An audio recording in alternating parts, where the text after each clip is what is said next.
Betty, they're not getting the value of threats fighting together. And the only way that wasn't a complete stop in the 4v5 in the favor of Flash Wolves was because Khan was able to get his stun onto Kaisa, onto Betty when he jumped back in. Let's take another look at the setup. As you said, Freak, Ujin got the free access onto BDD, but he has the stopwatch. He doesn't die. And then look at the minimap. That was the thing that was lost. We were zoomed in on the action. Vladimir's nowhere. Right, and that was the re-engage from Betty. If it wasn't for Khan on the Camille instantly reacting and flashing to get that stun, Betty was about to pop off hard, get a triple kill in the backline, and run through. But because they were able to kill him there, they had to wait for Maple to clean it up. Yeah, it still ended up being a triple kill. As you mentioned, Maple did join in to have that number 3 for himself, but big damage out of that bottom lane, even more out of Prey. If he is able to somehow stay safe behind the front line, you know he can put out a lot in this game.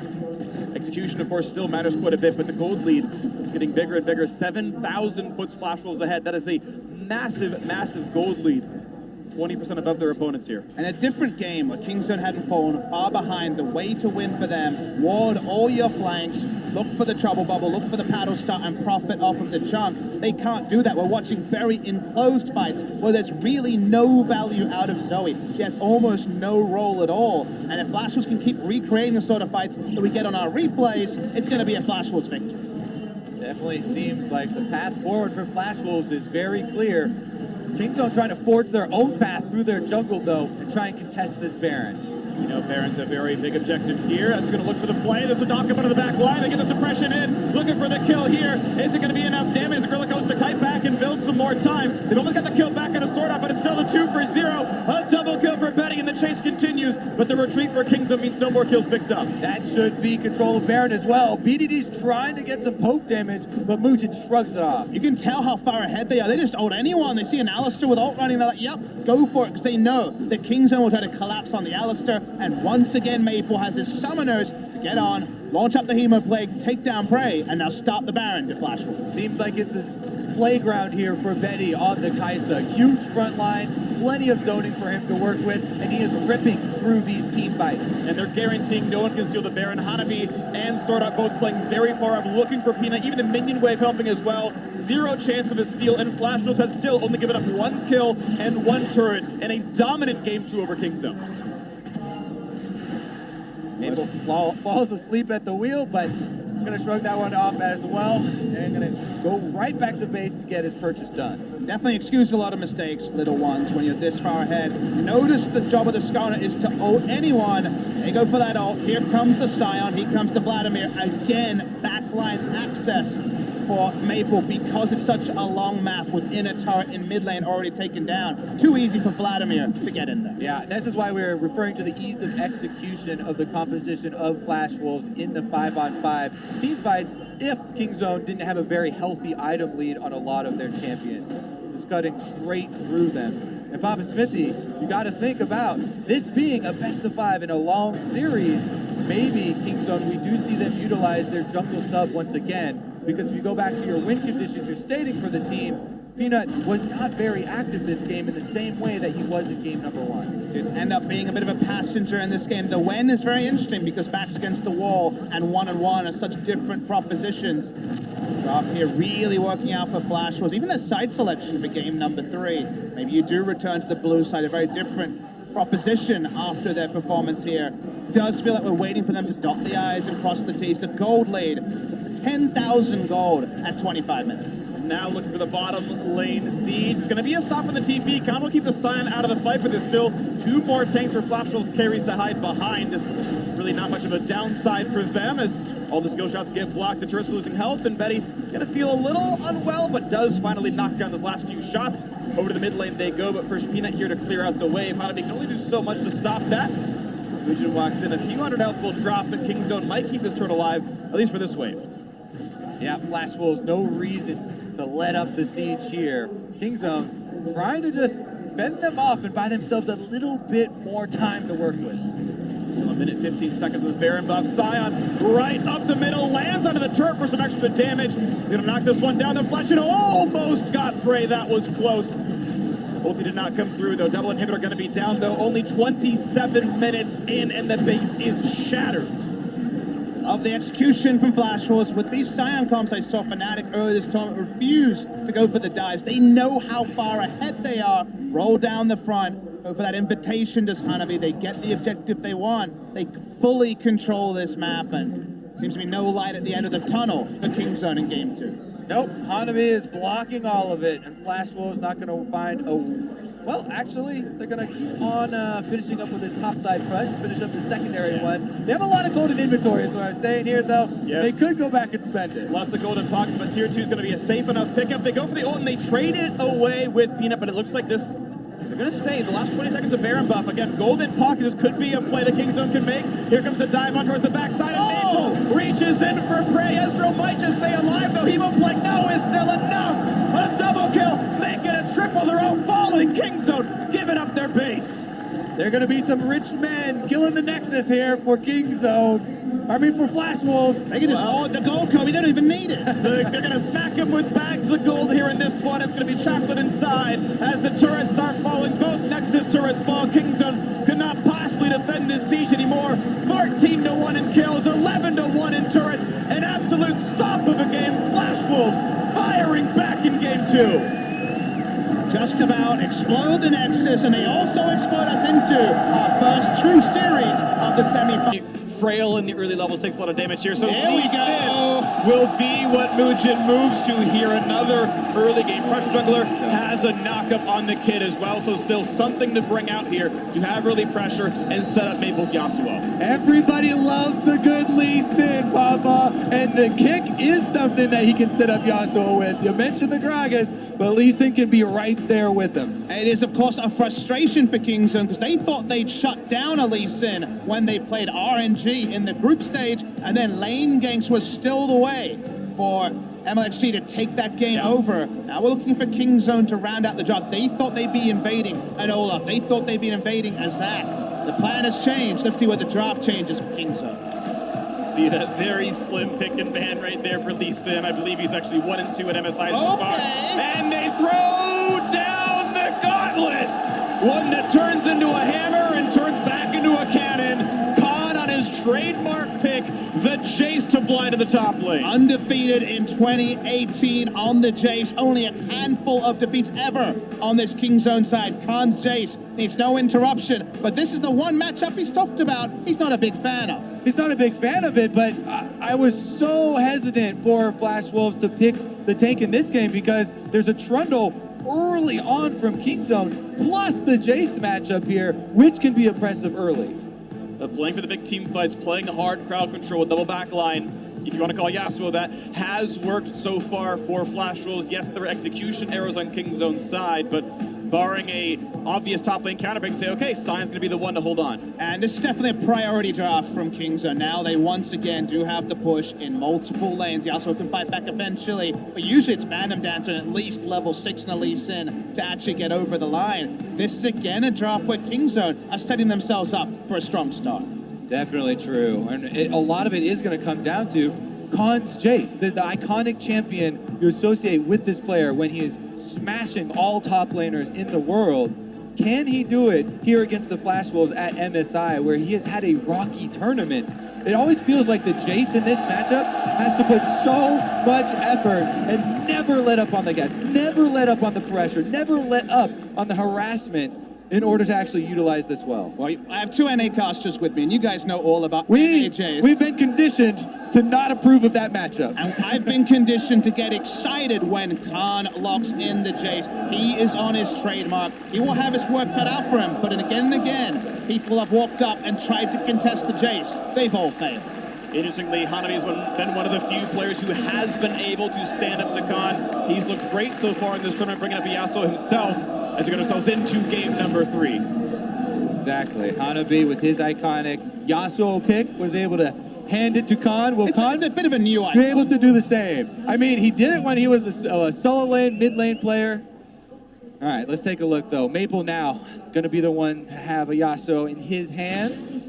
And again, this has been a counter pick that has merged over at MSI. If people haven't been seeing the Yasuo into Tulia, trying to use that mobility, especially with a jungler like Lee Sin, you can threaten kill pressure on the mid lane and warding becomes very, very important. Here we go. The level 1 invade is actually circling around. You see basically every blue side team make this same invade. It almost seems like the blind top side invade is the safest level 1 for a blue side team to guarantee a strong quadrant of the map.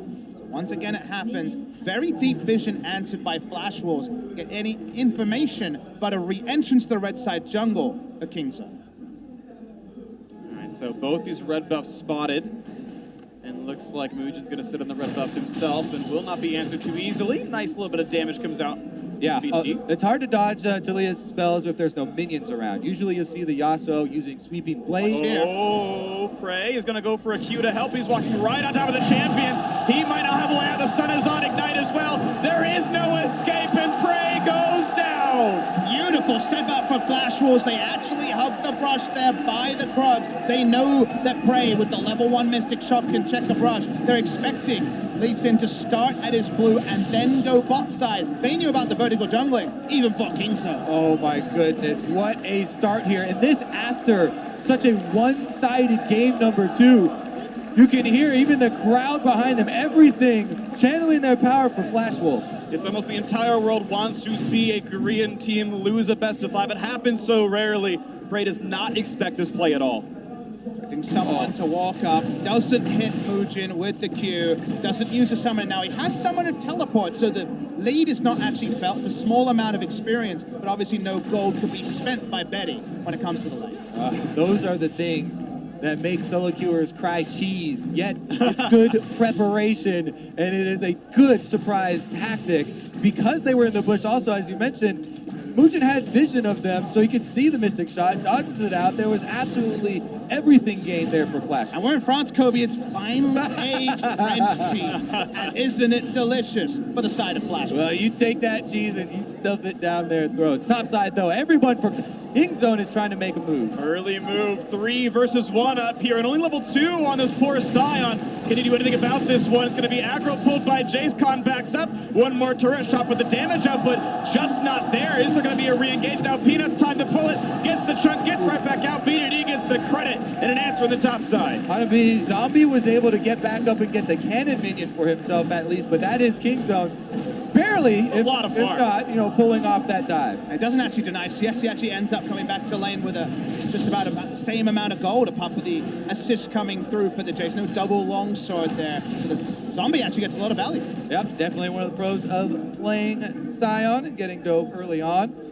Flash Wolves still with the decent gold lead here, holding on to the extra gold from their first blood. Let's take a look at this dive one more time. We can't even repeat what Khan said about facing Scion as it's not broadcast appropriate. We know about the extra tankiness the Scion will always have. It's well executed by Kingzone, and yet they still need to use extra things like the flash from Peanut to actually pull it off, because Scion, he doesn't go down without a fight. Right, they're not unable to take him down in the first attempt, so they drop tower aggro, able to reacquire it onto Peanut, who has flash. The jungler willing to utilize his to get out of tower range rather than having someone else like BDD, more vulnerable laner, spending theirs for it. And speaking of reacquiring, though, the time to go back top lane could be now. Hanabi is summonerless. There's still double summoners for Khan. BDD on the way up, but does it matter that he knows there's good damage coming through? BDD still walking up. The Trundle coming in as well. They finally decided to turn it around, but does Scion even get to play League of Legends anymore?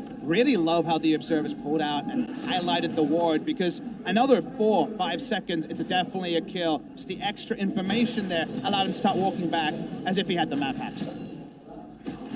Although it's a forced recall and a walk back to the lane. Khan can shove that in without much of an issue. But even then, Flash will at least get some kind of answer with the jungler spotted topside twice in a row. They get the chicken steal here. Maple definitely the mid laner you want as a jungler. He helps out with almost every Raptor steal for Muujin. And Muujin repaying in kind. Plenty of control here around mid lane. Kingzone are trying to move their control from top side to bot side now. That's why you see Peanut and BDD invading the bot side river. We already saw there's a deep control ward. We saw the Raptors get taken away. Traditionally, you'd like to have control of the top side if you could choose, so that Jace can push freely with no threat of a gank from the enemy jungler. Now they're at least playing around with playing both sides of the map. And BDD was the ones to get the last hit in their top lane move as well. So we'd expect him, as soon as he gets to his level 6, he has both summoners available, try and push in, try and open up some opportunity for Kingzone to play proactively. And you can see he's already done the hard work. There's almost no way to get to top side without being spotted by one of the 2 control wards. So this is Jace with full control of the lane. Big difference from solo queue Jace, of course. Now your team coming in, setting you up so successfully to either prune the wave, to push it, to pull it back. You can do anything you want here as Khan because you have no worries at all. We'll see what he actually gains out of that one. Right now, it is not a farm advantage despite that death from before. If turret pressure comes in, if pushing up and allowing Peanut to invade comes through, that'll be a big advantage that Kingzone looks for. The 1v1 might not change in and of itself too sharply. Right now, Maple shoving into mid lane. BDD still holding on to this farm. Only down 5, despite the fact that he roamed up twice. And the fact that Raptors were stolen as well. So he's roamed twice, Freak, but he's actually not back yet. He still has been out on the map for 6 minutes 45. It's only a dagger he's against, so it's not a significant lead. But this BDD sacrificing his own shops to try to help his lane. Here we go, though. The level 6 duo, Yasuo and Lee Sin. Ultimates available, looking for the invade.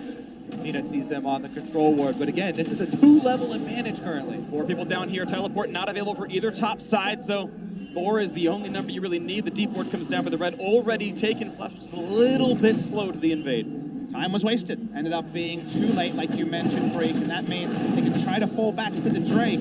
They feel like they should have got a bigger advantage given where the levels were, but they were a step behind the play. Yeah, Peanut happy to get away his own red, but again, Mujin takes down the Cloud Drake, gonna add that extra move speed here for Flash Wolves to try and react across this map. Cloud Drake will not be contested as the bot lane keeps the pressure on, so Flash Wolves gets that one without too many issues. 7:38, that one goes down, and move speed now here for the team. Maple just plays the defensive side of this lane, and again, BDD looks towards the top side. The Flash still down for a few moments. And Hanabi actually has to run away from this one. That's even a delayed recall. So that top lane pressure now is pushing forward. The farm lane pretty big. But now look to the bottom lane. Killer Instinct in. High damage on a prey. That's going to be the knockup. Godfish Lee Sin takes down his believers. And he lays it down into the bottom lane. Prey not going to be on the map. Full bottom lane control yet again for Flash Wolves, allowing this Kai'Sa not only to scale, but to dance as well. Everyone is feeling it. Execution beautiful, that flash for the kick, then went into the queue top side, trying to answer as well. And here comes Weaver's Wall, 3 versus 1, no escape there, kill goes to Khan. Pillar interrupted the exit route coming through from the Scions. If he goes down, it's going to be a turret trade.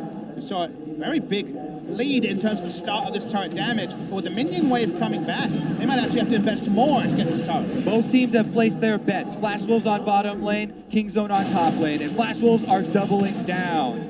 That is first turret there. Khan getting some of the gold there in this one. The rest of the Kingzone duo sitting back far enough to not give away some kills.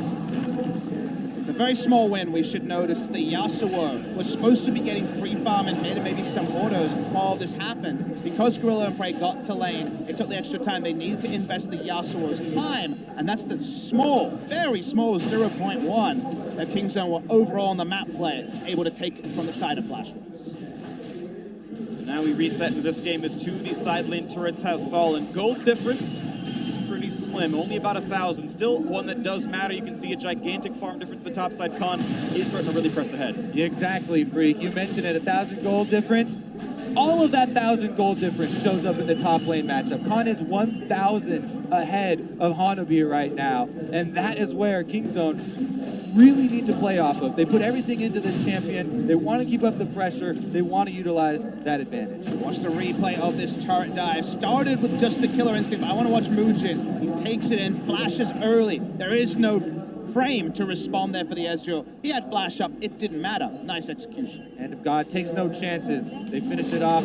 Quick work, though, is going to cause the rotation here for Flash Wolves up to mid lane. They bring most of the rest of the stragglers here to be able to join. I was surprised to see Hanabi even on the Scion here. The possible ultimate is not available, so it's not like they're going to have him charging ahead for a dive. But he doesn't really want to be in lane against the Jace with 2 finished items here, working towards, I would imagine, will be Yomu's first for the Jace. So he decides to just wait until the minion wave is pushed in. There is a fallback objective here for Kingzone on the top side, the Rift Herald, that Muscurin mentioned. Always been a heavy priority for them between 15 and 20. When you have a Jace against a Scion, you're expecting your definitely looking forward to picking up the Rift Herald for yourself. Yeah, Rift Herald also so easy to take when you've had early game leads in almost all of the games in group stages.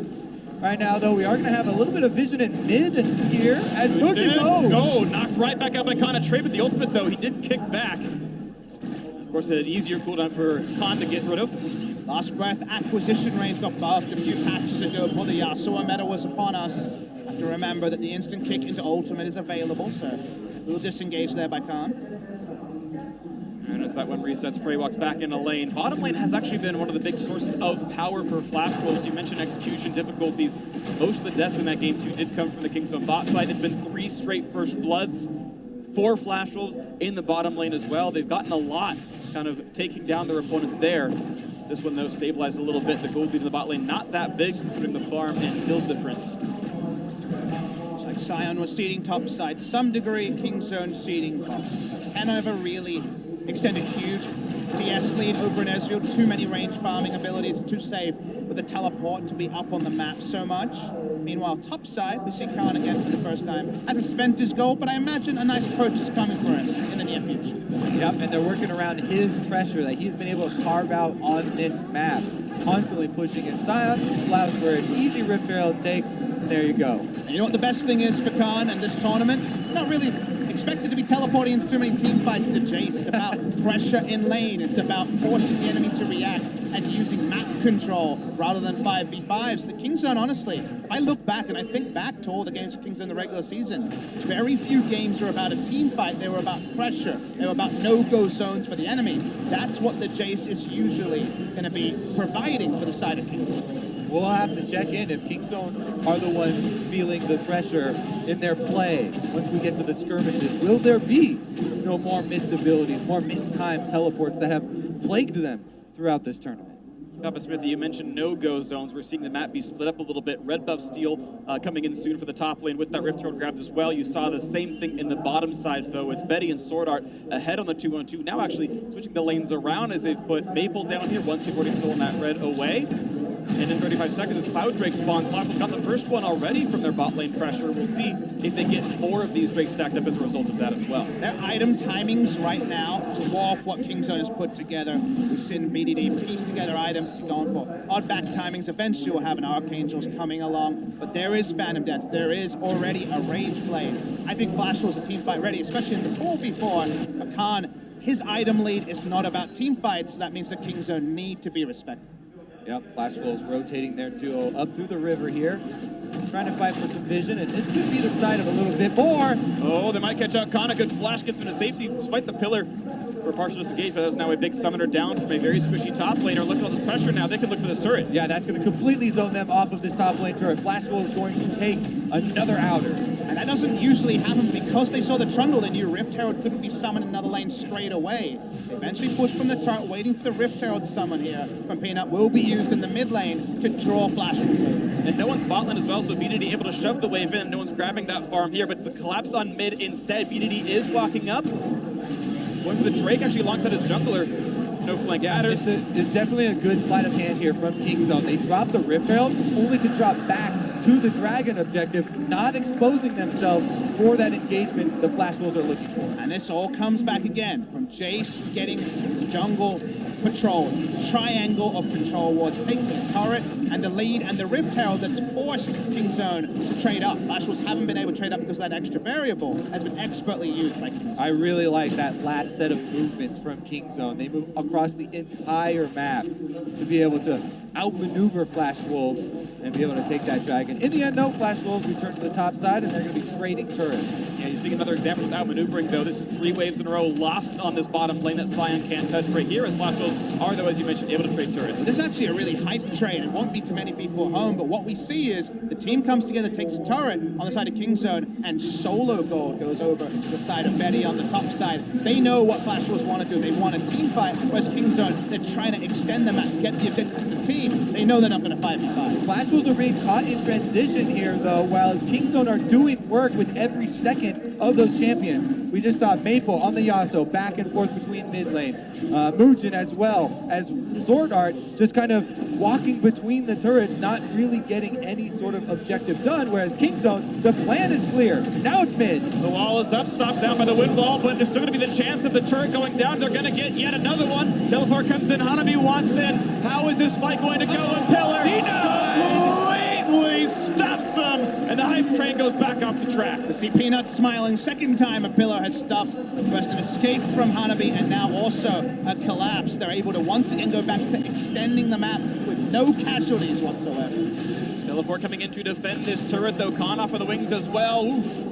A chunk down on Maple, and over the last 3 minutes, Kingzone has taken so much more. A good dodge to the side, but flashless. This is going to be a kill. Last breath is in, and it's just that for Khan, his first death of the game. Flashless finally grabbed something to give them some momentum on this map. If it wasn't for that, as you were saying, Freak, I was chalking up the objectives here. It was Kingzone, 2 turrets on the bottom side, plus the Elemental Drake, plus the turret in mid lane. Reminder to Khan, if you're going to die, I want to see isolated deaths. No walking around to try to poke in mid lane and then die. He put down an EQ and died because of it, because his flash was down. He needs to be in those side lanes. Just decides to try to help the team with a morale boost and getting a chunk on Yasuo, and gives up his life. All right, let's take another look at this replay. Khan fired off that shock blast, and it anchored the Flash Wolves, even though he sidestepped the Lee Sin Q. Sword Art able to land his own on Braum, and that's enough to allow them to close. I actually spent 3 ultimates on that. You actually saw the Lee Sin walk behind and go for the kick as well, just to really make sure Khan was going down. If Kingzone had been staying out of reach for the past 3 minutes, outmaneuvering them around the map, you can definitely see why they'd be willing to throw everything they have at the wall. Yeah. Catharsis for sure.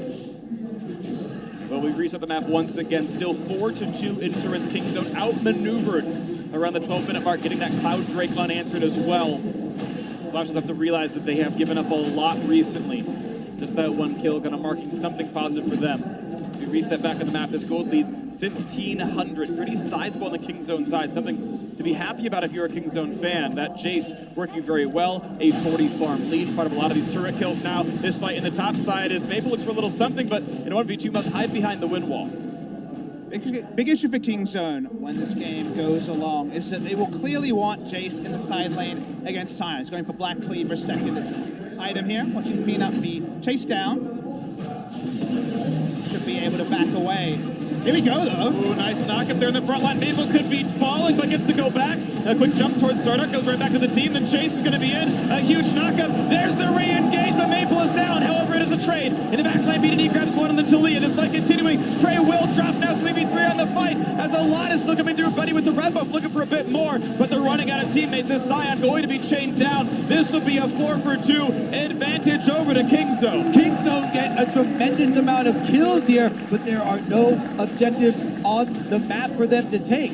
No one can get over to that bottom minion wave. There's no dragon. Nothing is left for them to game afterwards. And I love that you start with the sobering, but I'm going to look at the elation for the Kingzone players because they haven't drafted for 5, they haven't drafted for these scenarios. Watch BDD this fight. He puts out way more damage than you would expect on a Talia in one of these scenarios. It goes along. It looks like it's going to be a disengage. They go for the re-engage, and Talia is free hitting the entire time. Yeah, we're able to start it off here with Gorilla on the recon, keeps Maple in check, but then, there it is, Pops. BDD starts with damage to start, then actually uses the Weaver's Wall in combat to get to the back line. So while they take down Bray, you've got effectively another ranged AD in the Jace. Talia free hitting as well. Very well problem solved by BDD. Difficult to put out that much damage, even though the wind wall was in perfect spot in the middle of the fight.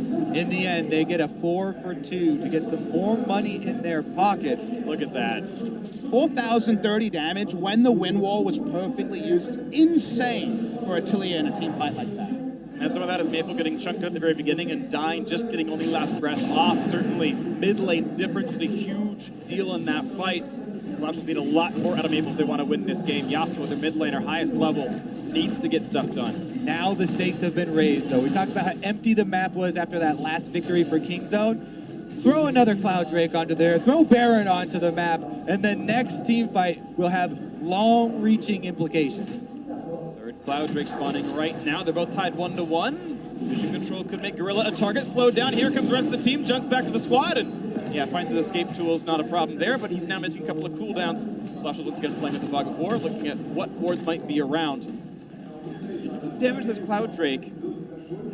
Very hard for them to walk up like this. Jace reveals himself. Bot lane, they know that a King could dispel Doom and a Yasuo ultimate, so very, very tricky to actually contest vision when Jace doesn't want to be grouped 5v5. So many summoners burned in that last fight as well. The carries going to have to play a lot more carefully. Here we go, the Dragon Beam started up. It gets burned down very quickly, but they're on to Hanabi on the top side. Hanabi might be okay trading his life for a Drake, but the Drake resets anyway, but quickness being burned on Gorilla is actually a pretty important cooldown to miss out. The AV ground control is gone. Wall cut off by Wind Wall, but that means they don't have that combat tool, so Cloud Drake will be picked up. The poke out from Khan as well, and Kingzone yet again find the way to outmaneuver their opposition. They're able to chunk down Hanabi on the top side. They use Gorilla's engagement to get a huge chunk and then attempt the Weaver's Wall to cut them off. In the end, Drake acquired mid lane push as well.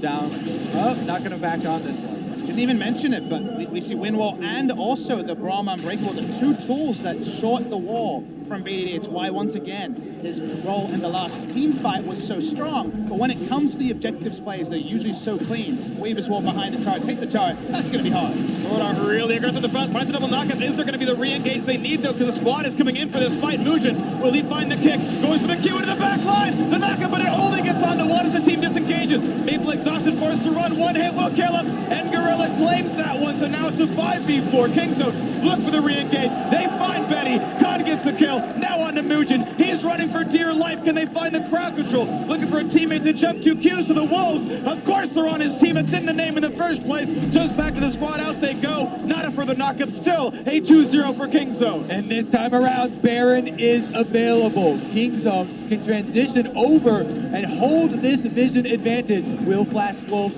drop too close? The defensive flashes there actually worth the lifespan for the side of Kingzone. Allowed them to turn on, but now we're at Baron. See how the Baron setup is here. Mujin is lurking. Lots of trigger wards available. No denial in the pit. Can Mujin get this smite? This turret has been made and broken on smites and Baron attempts. That ward will not go away. Mujin has complete victory, or vision, I should say. They're And holding look it for the so play. low. They're getting a bit lower. Can Mujin find the play? The Q has been burned, though. Here's the engage. Not yet the knockup. Jumps to a ward. Found out, though, and Prey will knock down the Godfist as the Baron's getting lower. They finally pick it up, but the fight still going the way of Kingzone as they kite back with the buff in their hand. The Baron died to burn damage. Trundle was dead and still gets the credit. Kingzone were not opening up a 50-50, but they had to take collateral damage to kill the damn Baron. They held the Baron for so long, wary of Mujin sneaking in and stealing. In the end, they are able to take it down, no matter how arduous that fight was. And it's still worth it because, again, a grouped 5v5 is how Flash Wolves wins the game. Baron is the place you have group 5v5s, but the patience here for Kingzone, who has so many members so low, this was tricky for them. Prey first tries to chase off Sword Art, gets him out of the fight. Then they're trying to look for an angle here onto the Lee Sin on Mujin, and he has to get some angle towards the Baron. In the end, expends the safeguard there, running away from Gorilla. And take a look at this. If Baron kills Peanut, watch the Baron. 22, 41, one health. BDD throwing another rock there, gets it low enough to die in the end for Peanut. And now, with the Baron buff, what can Kingzone do? Because this is what will empower their type of composition. Let's see, BDD's got one, Gorilla seems to have one. Important though, was Khan still alive? Wasn't able to track that. He's got a pretty long recall time, so my first thought is no. Nope. No, it's only the 2 Barons you mentioned, Kobe. So getting it off the map, again, against a 5v5 comp, just getting Baron off the map when they have a siege push comp is still good news for Kingzone. But it still feels like there's a team fight with only a 5,000 gold lead where Flash Wolves rewrites the story. I'm glad you returned the story to the team fight, Papa Smithy, because that fight from Flash Wolves that caused this entire chain of dominoes to occur was very poorly played. They reinitiated without Hanabi there. They didn't have their tank, and Kingzone came up with a huge punish. And now, let's see how far they can actually go. Very slight power drop in Prey's build, only on Arcane, doesn't have the full mana to AP conversion. Of course, Seraph's not far away, but up until then, slightly down in power. Got two pretty big items in near Infinity Edge for Betty. He's actually only 600 gold away from completing that. That'll be a huge power spike and has been one of the major carries. Of course, we're on two big items in the Yasuo as well. You mentioned the 5v5s can be scary even despite the gold lead. I agree. Flash Wolves have explosive damage available. Frozen Heart, lots of durability on this front line for Hanabi as well. Kingzone walking forward for the siege. They've got that Baron buff on Gorilla to push in. Frey could auto. And we'll start getting damage to this turret here. Jace been pushing in bot side. Takes a long time to actually get to the inhibitor turret. You can see Flash will do seed this mid lane inner turret. They're going to have to give that one up. Baron buff only another 30 seconds. So pretty much the last wave for Kingzone to keep pushing. I really like how they're using BDD to hover topside and Gorilla to empower the minion wave in mid. That way they're able to get all of these outers done with and increase their gold lead first. All might block off some of the rotations here as they continue to siege topside 4 versus temporarily 3. On the wrong side of that one as it falls. Keep track of the wall cooldamers. Actually, Khan on the bottom side is almost done with that inhibitor turret. Accomplishing a lot on that bottom lane as the top lane siege continues. That will be a solo kill. A little bit of help because of Betty on the side, but top inhibitor is down. Now will there be a re-engage? Now they're going to get away from this one. Oh, the chase though. Maybe he can stop the recall. Yes, they all turn it around and Maple bit off more than he could chew. That was definitely some masturbating right there. Oh boy. Clean stuff from Kingzone. They don't play recall. Unfortunately, I've KO'd Kobe. He's out for a little bit. Not sure why. Kingzone get that extra kill. Remember, they had to use Flash on Hanabi to actually go for the kill. The Void Seeker hit, but he wasn't in range to use the Killer Instinct to pass the kill to Betty. However, Flash Wolves, with everything falling away, had to jump onto the ocean. Yeah, they'll take the consolation prize down here, but Kingzone very happy with the work. And you can see it in his eyes a long ways away, Papa. He can use a minion wave to chase, but that's a classic Yasuo right there. That second dash. It's like, they'll go ahead and recall. They're going to finish the recalls. I'll get my chase down. Yeah. But no, they cut it off, and now they're looking to cut off the last inhibitor turret as well. Siege is here in the mid lane. A quick channel for Hanabi. Can't find the engage just yet. It's slow on the Peanut, but no hard push just yet. Sion's got to hold the front line. They need a good ultimate. That last breath could make the back line die with a good kick. Religion needs to be the facilitator for that. They know teleport's on Jace, otherwise Sion's actually going to come from the backside. All right, teleporting with a play, but Weaver's wall is in. BDD to stop him, and actually immediately cancels the unstoppable onslaught. There's the knockup. They've isolated Sion. He will drop, and there's going to be the backline access. Killer Instinct did what Maple could not. This is the huge fight for Flash Wolves. BDD falls. It's 3 for 1. What a battle! And Hanabi sacrifices his life to force the 5-on-5 teamfight Flash Wolves needed to stay in this game. Lucian still going to the backside, got the kick, and that's all that was needed for the Killer Instinct to follow. They're going to roll through and probably get an inhibitor here. In a row, and there is that Trundle, the partial priority. 3 bans in to take the Trundle away, try to make sure Peanut gets the better jungle matchup. And then the question is it a blocker pick? I know, Kobe, you were frustrated that there was actually a true tank chosen in game number 3, and that tank was stuffed by the Trundle Ultimate and Pillar again and again, even though Hanabi largely had a decent game. Is this going to be, once again, the AD carry matchup? It stayed true the entire 3 games. I think you really want to get your hands. Whoa. Irakan. Yeah, you would expect the second pick to be coming right after Freak. There's the hover.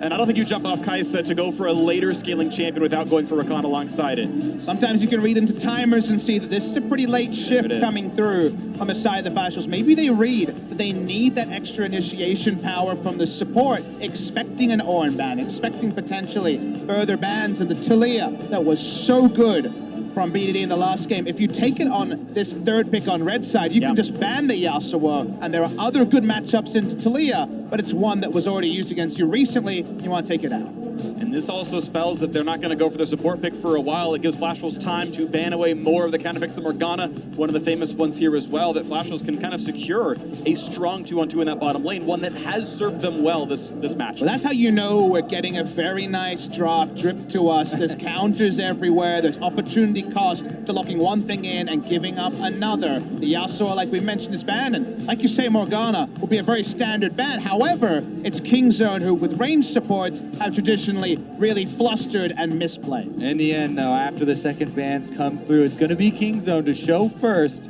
which one it's going to be. They would want to hold on for the counter pick still for Khan. Camille would maybe be the second ban if you want to pair one with Jace for kind of blind pickable split pushers that can do a lot of work. Of course, your hands are tied. Do you try to get a better matchup against Prey and Gorilla, or do you try to remove some of the con options on that top side? Camille's going to be on the other side, actually, worried about Flash Wolves, maybe taking that one early and not having a great answer to it, that we did see the Jax before. Big surprise there, no Orin ban. Tom Kench would be the blind support you would imagine if they were going to take one, but the Morgana, like you said, is also available. Yeah, definitely still a lot of options and not giving away the look of either of these teams quite yet. Is it going to be another? Oh, it's not the top lane. It's Tom Kench here. So not going to be able to have that Ezreal TK on that bottom side. All right, well, still a lot of options available. That Morgana, of course, is up despite maybe some of the faults of a range support for Gorilla. Alistair, Braum, still some options here. 10 seconds to go. You expect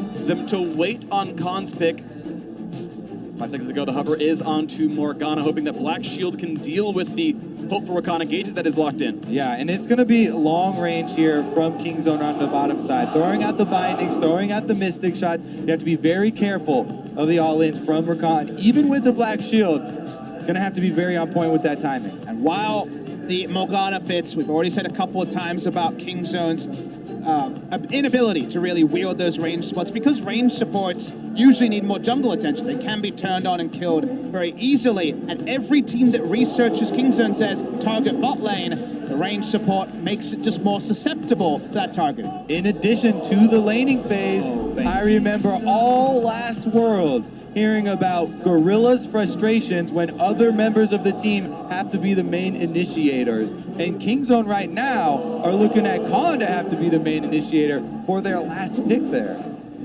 Oh, looks like Mood is going to give himself the weak matchup. Trundle, usually considered a counter pick into Olaf. You still do have some early priority, but your days are numbered on that champion. Yeah, it's definitely a nuanced matchup here. You have to take control and take the initiative as the Olaf team and look for the priority early. And to me, that initiative starts at level 1. I see Olaf Braum comms just 3 buff by the power of Braum level 1. Remember that every game a team has been on blue side this series, they run straight into the enemy red side jungle and start taking away camps. Definitely want to do that with the Olaf to evade some of those level 3 1v1s where honestly it truly does look like Olaf is a bit exposed. Drafts are locked in. Vladimir into the top lane. Hanabi will have to make sure he can get his way into the fights. That Gallia mid we didn't talk about very much, but there is a lot of hard engage to follow up the Rakan, to follow up the Olaf, to get Maple into that side lane, to maybe match the roams of VDD or be the first to get there. We'll see the side lane pressure can work out. Or Flash Wolves backs against the wall here. Yep, far more reliable initiation on the Flash Wolves side compared to Kingzone. Kingzone, though, they have the tools to get creative. Talia wall, they can create terrain with that as well as the Trundle pillar, try and make it easier to land their crowd control abilities.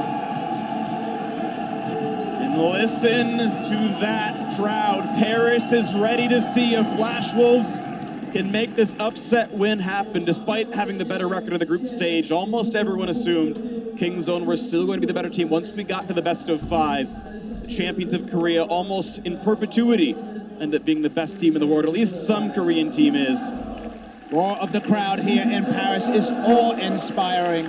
They are so excited. They want the 5 games, I'm sure. Flash Wolves have definitely got plenty of cheers as this particular series has grown on. People love to see an underdog win.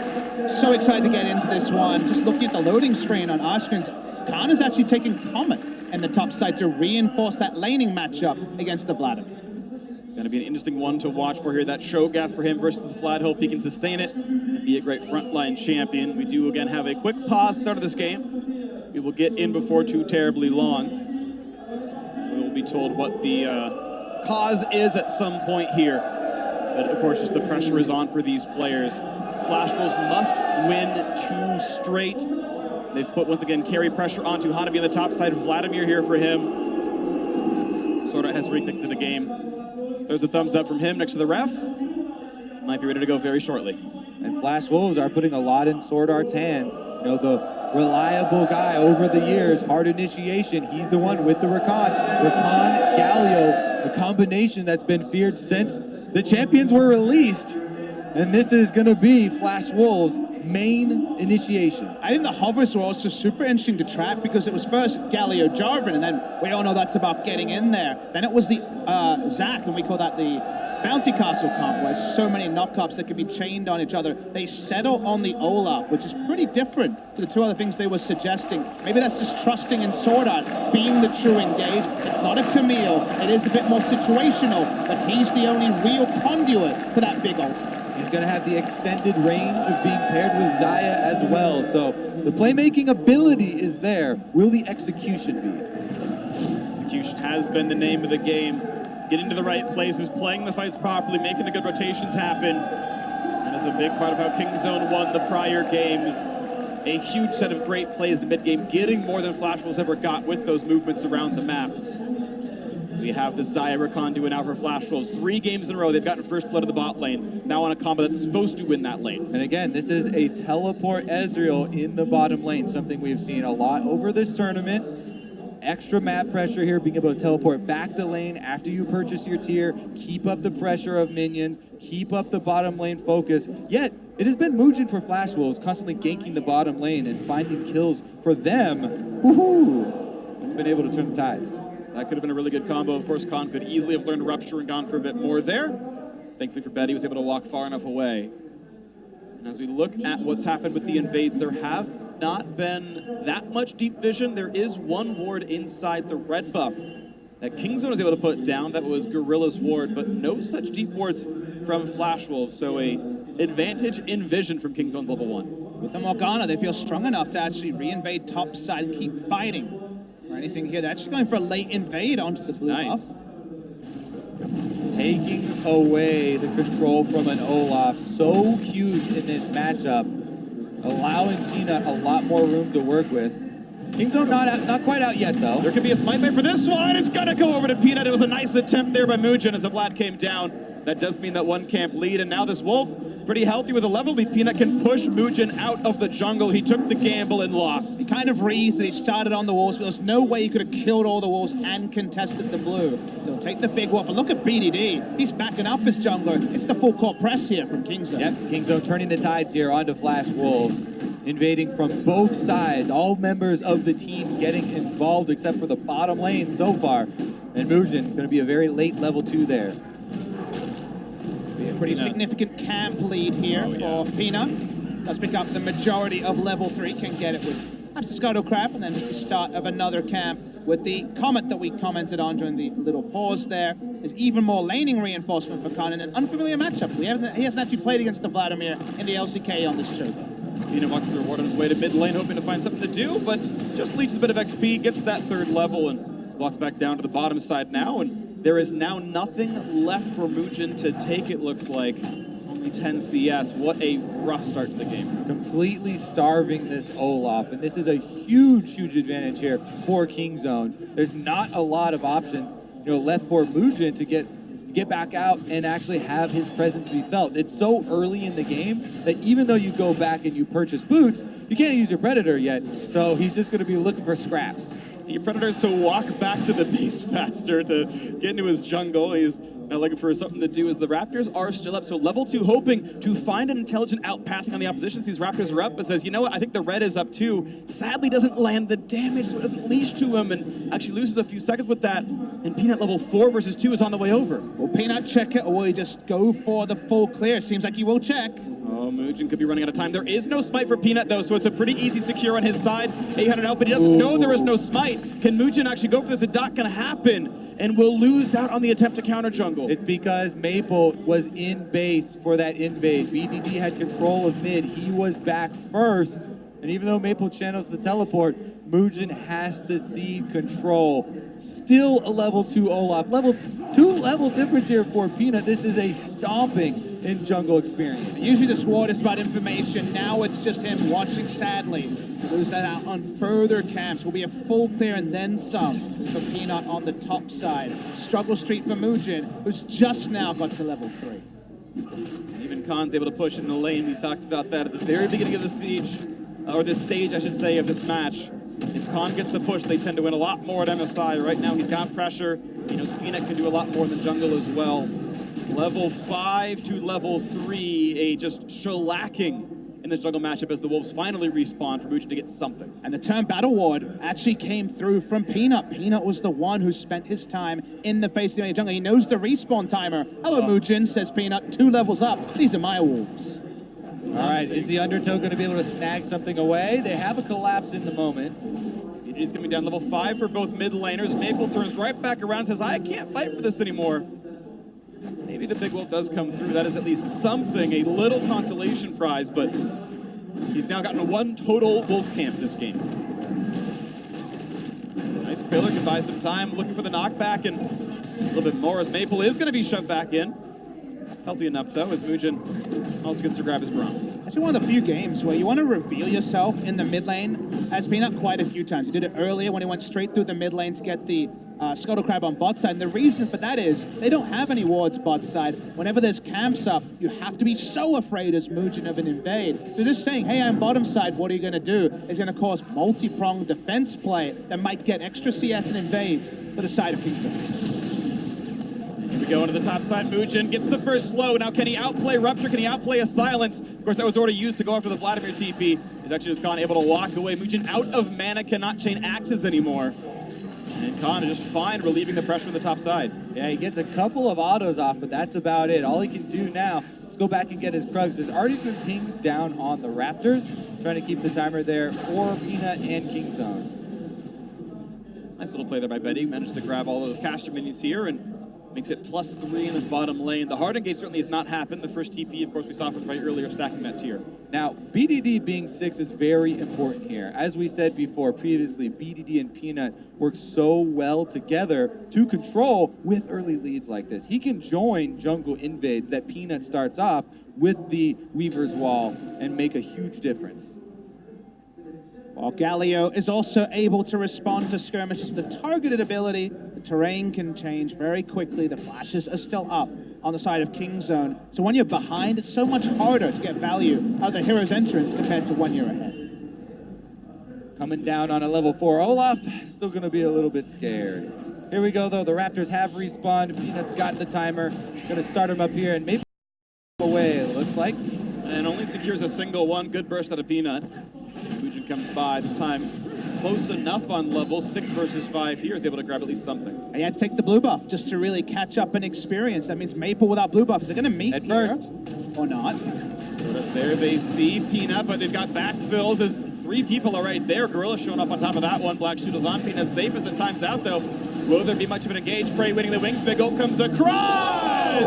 And gets revenge for the first 3 games. Here comes Weaver's Wall. Mugen flashes, grabs the blast cone, gets out, but Kingzone finally firing up first. He was going for a red buff, got a bonus kill instead as it was Sword Art tanking up the damage there. He goes down, bonus for Kingzone. Sword Art dies for his jungler's red. He says, Mugen, I hope you enjoy that one because I died for this. First bird bonus is down, but here we go in mid. Big CC on a BDD, pretty low health bar, gets the pullback. Now Maple out of mana, surrounded as Peanut shows up. Black Shield here, he doesn't have any threat at all, and goes for the flash and an ulti to get away. And now you're using your first hero's entrance defensively when you already are losing in the jungle tempo matchup. Flash Wolves have been on the run since before minions even spawned. Level 1, Kingzone took control, and they have put their stamp all over this game. This game is starting to run away from Flash Wolves. Kingzone, a full court press in this one, shoves in all 3 lanes, farm leads in all of them as well. Not just the jungle, it's everyone. That is quintessential LCK Kingzone. Everyone's got a farm lead. Peanuts in their jungle, nothing happens. And of course, we're casting an LCK game. You say definitely a Kingzone victory from here, but they've lost a similar game against MLXG and RNG's. Watch here, just about overkilled him. It would have been very close, actually. Damage takes it down. Level 4's top lane. And now in that top side, but Khan once again able to flash away. Only burns the 1 summoner, survives through Vladimir's ultimate. But there is that counterpoint of MLXG lane ganking his Lee Sin, turning around a team, and Kingzone, when they're actually forcing fights, their execution has been off. So can they get there here? Such huge CS leads across the map here for Kingzone, though. It means there's so much control. It's really difficult here for Mugen to carve something out. BDD is now going bottom. They found a bind, but no damage to follow up there. This time around, they get away from True Shot Barrage. Gorilla actually holding this wave making sure that Prey can walk down and grab that one, not losing any to the turret. Nicely done by Gorilla here. This is what Kingzone are used to. Control of the entire map. Jungle matchup, constantly invading. Lanes all ahead. And looking to have a very easy road towards the mid game. Every playmaking tool on the side of Flash has already been used defensively this game. We saw Predator pump just to get back out on the map. We saw the ultimate on the Galio used purely defensively. Playmaking has been absent, but still, with Morgana in base break, giving up a bit of control around bot side, they got plenty of control to surrender and still be ahead. BG waiting on top of the control ward. Is there going to be that bot lane dive? Anything happening? Right now, no one is able to walk back to his side of the map. Holding onto the mid lane wave. Maple does not have an ultimate, but is walking down, but he's going to be going through a ward to do so. He's not going to find much for himself. Gets 25 gold, 30. Olaf says, the jungle's not working out. I got a relic shield. I need the help, guys. Let me go for this cannon minion gank. I need the gold. Yeah, the old cannon minion gank. Definitely one of the least reliable fallbacks. Here we go, though. Going to hand off the blue buff to BDD. Times out the red, and then one more Q. There we go, picks it up. Yeah, just to make sure the damage over time from the red buff doesn't take it. There's no excuses there. Wouldn't be the first time Peanut secured a major objective with the damage over time effect, so he knows it's going to be okay here. Still, 1,400 gold lead. Kingzone poised to close this one out and get their date with World Never Give Up tomorrow. It's usually the part of the game where the early invades mean a little bit less, because you're not actually able to hold up that timing of every camp as you were earlier in the game. Seeing Peanut walk down to the bot side, going for a map-wide invader. Leave as well back up. Yeah, it feels like so much wind has been taken out of the sails of this Flash Wolves team that has accomplished so much already at the tournament, really impressing people who underestimated them. First time we're going to see Prey go for Iceborne Gauntlet this tournament. He's on record as being a heavy preference to Trinity Force when you go for the double tier. And it's all for this pressure. It's all for pushing and lane control. They have plenty of that. Here comes the next move as more of the team is coming down to the bottom side, looking at maybe a first turret. Mugen actually was spotted by a sweeper. Almost catches Betty out with the pillar and Divine. That's the ult actually as Feathers fly to get away from a possible further crowd control from BDD. This turret now down to about 1/4 HP. King's unable to walk away cleanly, and they've forced an ultimate out with this siege. All right, well, we have the possibilities of teleports. Everybody converging on the bottom side, but Kingzone don't want to throw anything away. Just gets over the line, but still pushed back in. Very durable, though, is Maple. Not a problem for him. And off screen the entire time in the top lane, Khan with the Comet, and going into this Cho'Gath lane that's always been there as a Vladimir counter and doing well. We have the updated stats here to show you how Khan has done this time. We talked about the forward percentage, and the losses still not fantastic. When he's doing well, you can visualize on the map that he's pushing into Vladimir. That's happened this game. Sort of has to jump the wall, almost gets bound. Nice juke to the side. Gorilla maybe could aim that one a bit better, but gonna be able to walk away with that one. Not a problem there. Khan, of course, with that farm lead we saw. When he's got the farm lead, they tend to win. He's up 20 here. Yeah, meanwhile, though, the bottom lane has been the focus here for Kingzone. They're able to push it in. This is going to be the first turret bonus gold. And as we said earlier, in this series especially, so much of it has been with the teams being able to move off of that early game pressure. These constant bottom side invades have really taken their toll on Flash Wolves.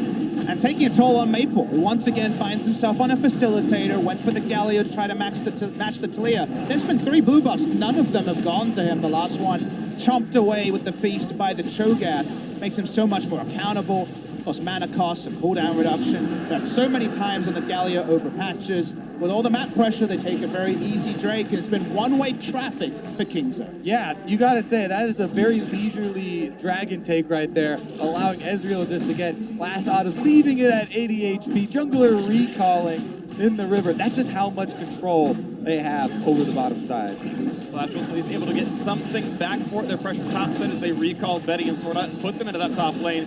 They grab the Rift Throw. They actually deny a mini wave on that top lane turret as well.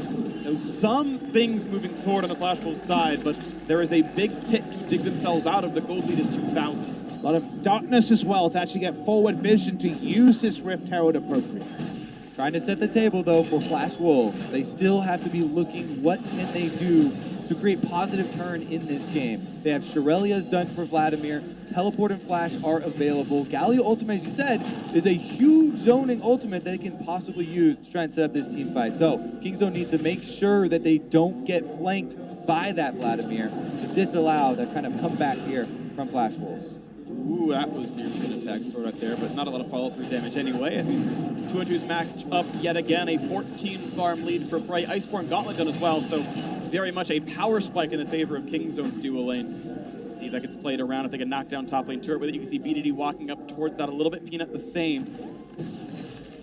Kingzone have been the ones calling all the shots so far in this sword out, forced to run away from Gorilla, who just claims a pretty easy control ward kill. This double item spike here for Ezreal, for Prey, just affords so much power. Across from him is just the BF sword from Betty, all that they really have to work with. So Flash was trying to scrape together some more cash to actually fund themselves some better weapons before they actually take any sort of a fight. And it seems like it's very good for Kingzone to stay split up like this, dealing with Galio Vladimir team fight power, something that is very scary. And it seems like with Kingzone, they're able to play around just the lanes, continue to split push on all sides of the map, and Maple has yet to make an aggressive ultimate to find some kind of uneven fight. Vladimir have been free farming the entire time. That's really the only thing you can say has been going well. Flash was no deaths in Hanabi's lane.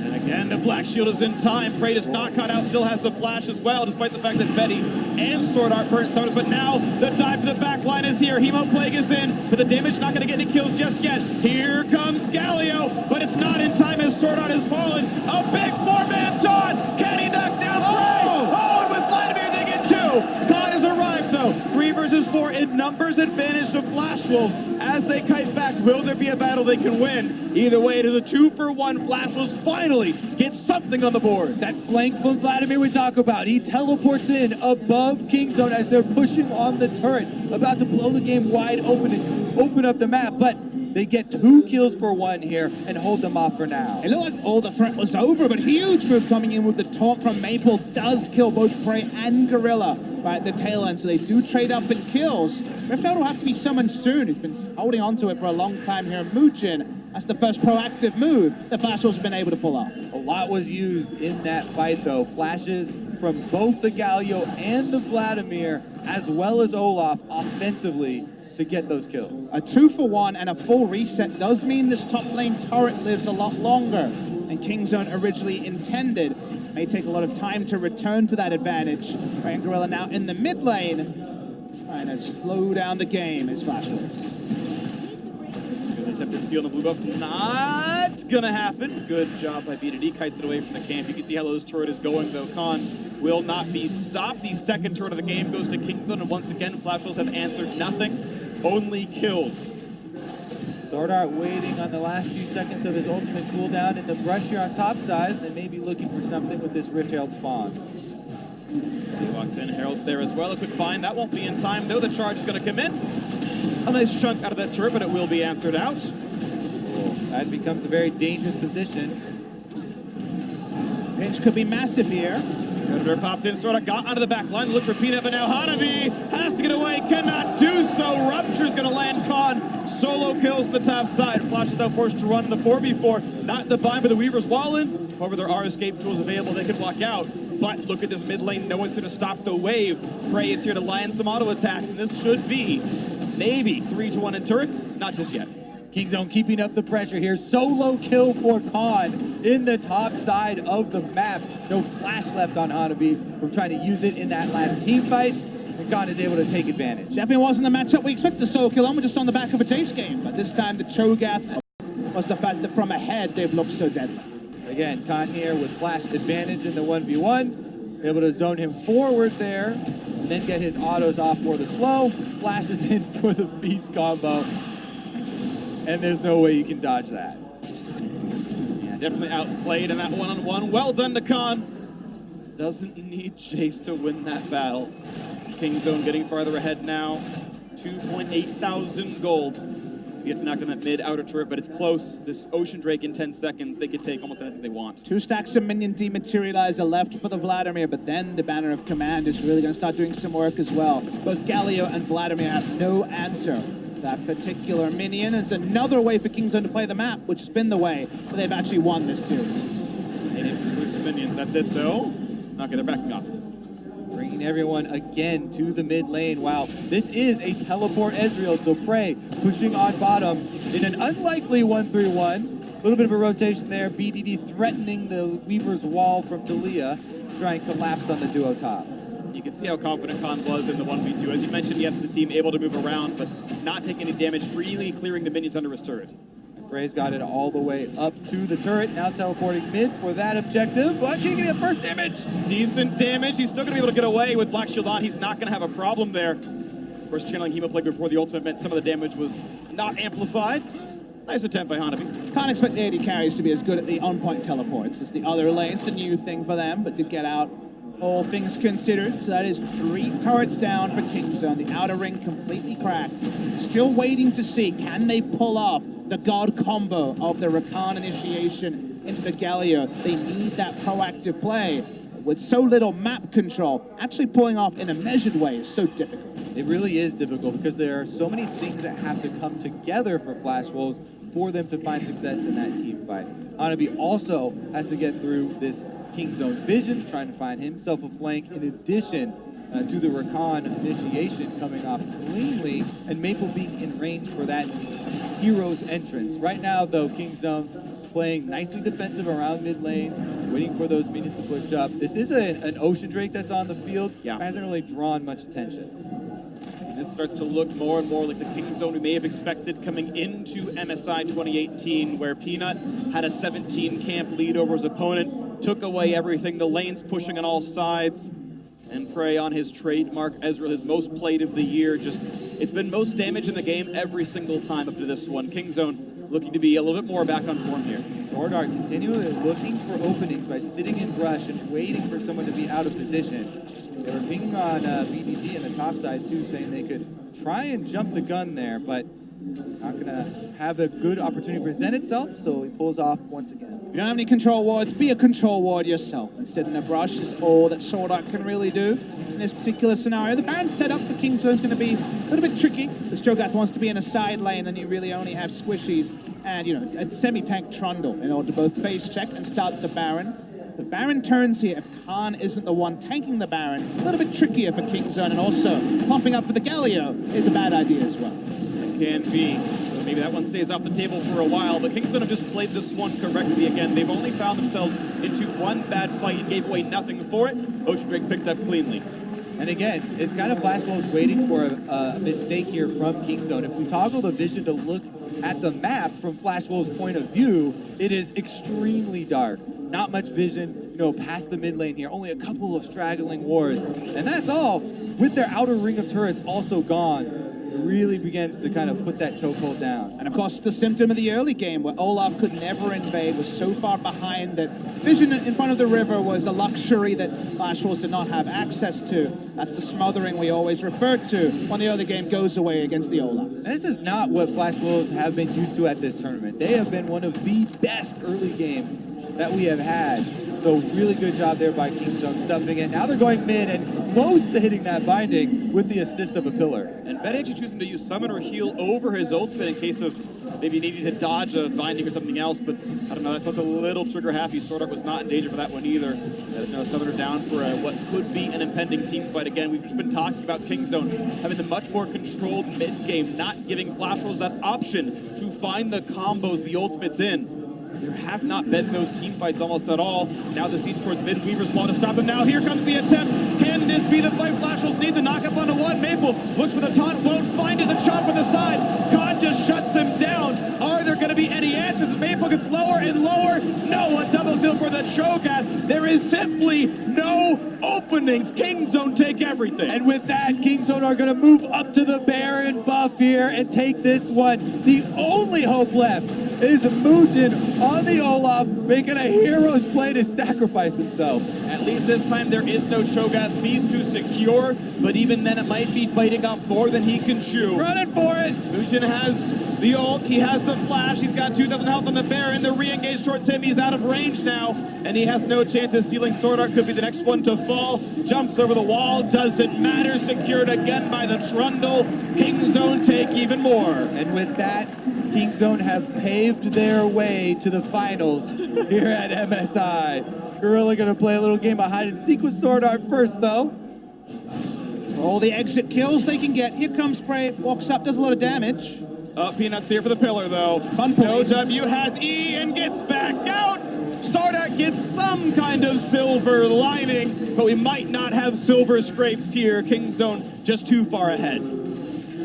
Kingzone Dragon X, that was the sort of play we were alluding to. What does it look like when this engage combo plays from behind? Sadly, everything disengaged. The hero's entrance only hits Peanut as the black shield was used onto Gorilla. We're gonna get the big replay here. This is usually the triumphant Galio coming in and forcing a fight and really deciding it. But even though this is the best wombo they can muster, look at the knock-ups when they come through. It's only onto Peanut.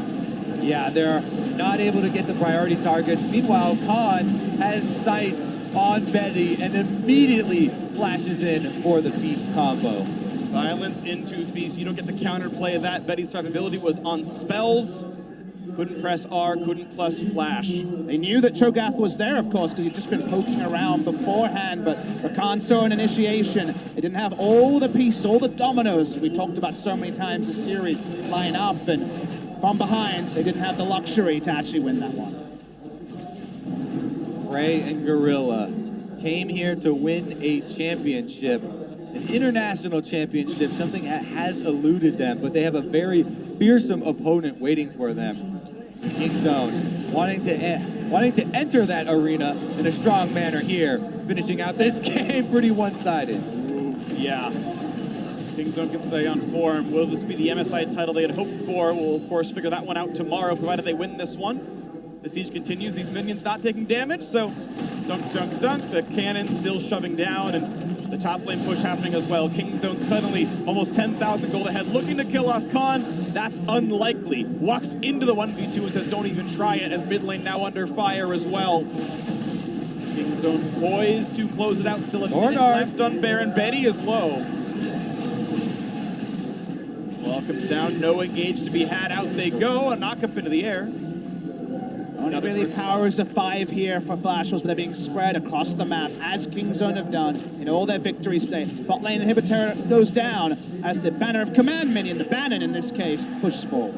Almost 12,000 gold ahead here for Kingzone, taking down inhibitors as we speak. Kingzone, maybe the most Kingzone game they've played this tournament. Winning every lane. They only need 6 kills. They've taken all the objectives. That's what matters. 9-0 in turrets. The second time this series they have kept a single structure from falling to Flash Wolves. All they've given up is 2 kills. They are 2 kills shy of a perfect game heading toward the final here. It would require a miracle for Flash Wolves to win this. With that reality freak, your eyes do look forward to a potential final between RNG and Kingzone.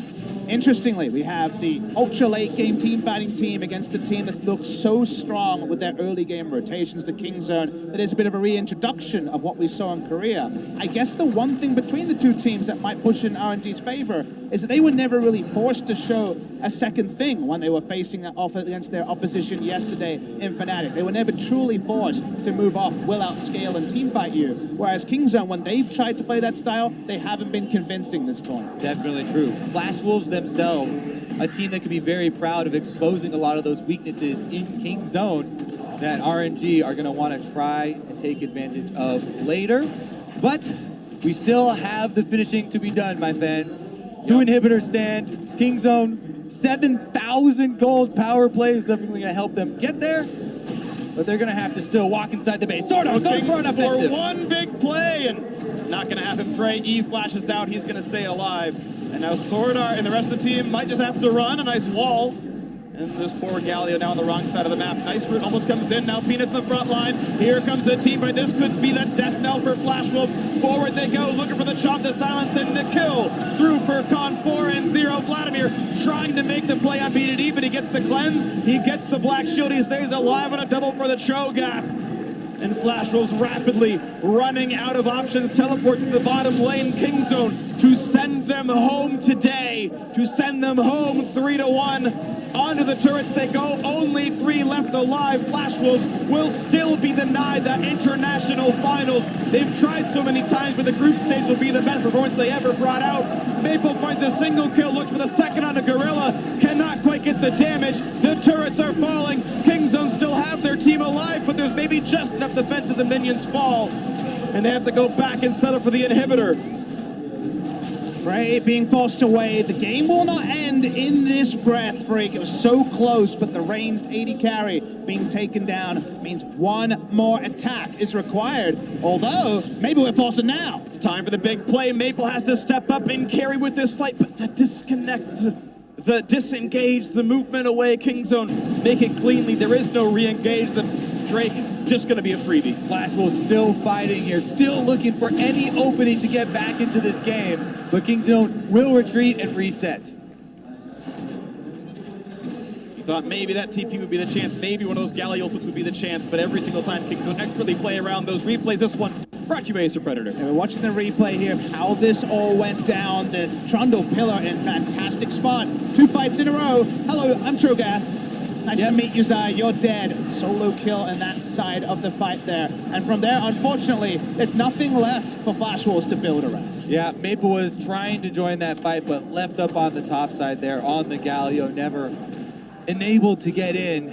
And now it's all over for the rest of these minions. It is almost certainly going to be that Kingzone win, of course. Hanabi is up to death cap now. That slight miracle chance of the perfect combo ultimates can always be a possibility despite the gold lead. It's just the 1 in a million here. Yeah, honestly, if you look back too at what Flash Wolves have completed during this tournament, I mean, they came in with such low expectations from so many analysts after the performance at Worlds, but 2 new rookies come onto the stage, absolutely explode, kind of define the way that the meta in the group stage is played.